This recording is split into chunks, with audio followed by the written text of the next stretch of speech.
When Max reached out to me through Tim, who I'd made the film, the aria of Babyface, Cauliflower Brown, hi, Cauliflower Brown, and wanted to follow up on the ideas in that film with this fiction story, I knew that it was a chance to tell the real story of human becoming.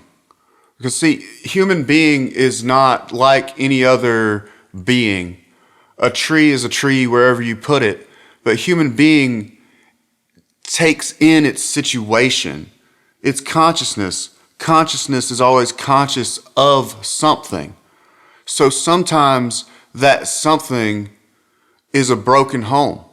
Sometimes that thing that we come into consciousness of is a world where the only heroes are in tights on the TV.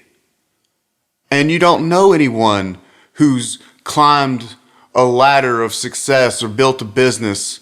You don't know any of that. All you know is The Rock is successful. You want to be like The Rock. He's your only example. He is like the Greek god in the mythology. That is what your human being is when you're in that situation. So what can you do but aspire to the heroes you see? So this is the story of someone who looks around at their inheritance and says, this is not it.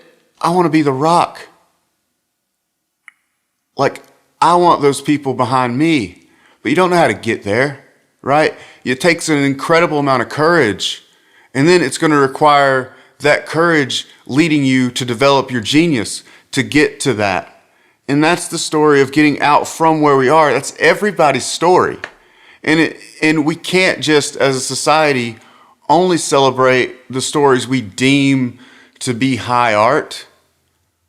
Because whatever a person is born into, those are the symbols, those are the terms, that's the situation that they have to mold into their destiny.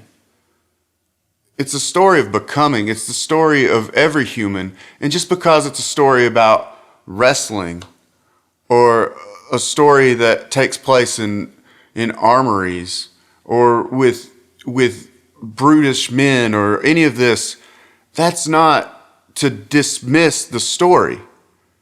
What are we overlooking about the human experience when we look down our nose? Because the human spirit articulates the space that it's in, and that's all it can be. So whenever we don't appreciate the stories of people who start in the broken homes, then we're not appreciating humanity. We're not appreciating what it means to be a person. A person starts helpless in bondage at breast and in bib, articulates some freedom, develops some freedom, and then has to find a way to use that freedom responsibly. And we're starting at the beginning of that story. We're going to start the hardest part of the story, the part that no one tells, the part when you have no reason to believe in yourself, but you have to believe in yourself anyway. That's what Chokehold's about. It's about the pressure to be what you are instead of what you could be.